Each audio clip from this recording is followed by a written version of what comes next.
সবচেয়ে বড় একটা important place customer behaviour analysis. ভাইয়া বলতেছিল যে মার্কেটিং এর কাজ হচ্ছে একজন কাস্টমারকে আয়না দেওয়া, তারপর সেই কাস্টমারকে ধরে রাখার দায়িত্ব, তাই না?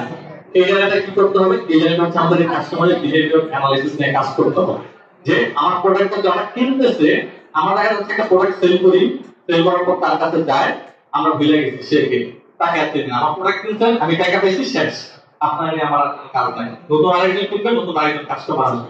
কিন্তু যে কাস্টমার কিনছে তার যদি হচ্ছে এক্সপিরিয়েন্স এই সবকিছু আমরা ধরতে পারি, সে কি বলতেছে, কি করতেছে, সোশ্যাল মিডিয়াতে কি শেয়ার করতেছে, এই জিনিসগুলো ধরে ধরে কিন্তু আমি তাকে আরো অনেকগুলো প্রোডাক্ট সেল করতে পারি।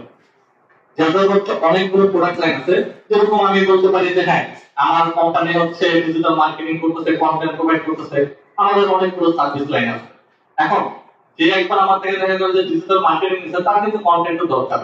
তো সে যখন ডিজিটাল মার্কেটিং নিচ্ছে, আমার কাজ থাকবে কি, তাকে ধইরা সে কোন ধরনের কন্টেন্ট পাবলিশ করতেছে সেই জিনিসগুলো দেখা, তার কন্টেন্ট গুলো কিরকম আর কি রেসপন্স পাচ্ছে মানুষজন থেকে, সেই জিনিসগুলো অ্যানালাইসিস করে তাকে দেওয়া যায়। ভাই আপনি এই জিনিসগুলো দেখেন, পাবলিশ করতেছেন, আপনার কাস্টমাররা কিন্তু এরকম এরকম ইন্টারেক্ট করতেছে, আমি যদি আপনাকে করে দেই এটা আরো ভালো নিবেন কিনা বলেন, তাই না?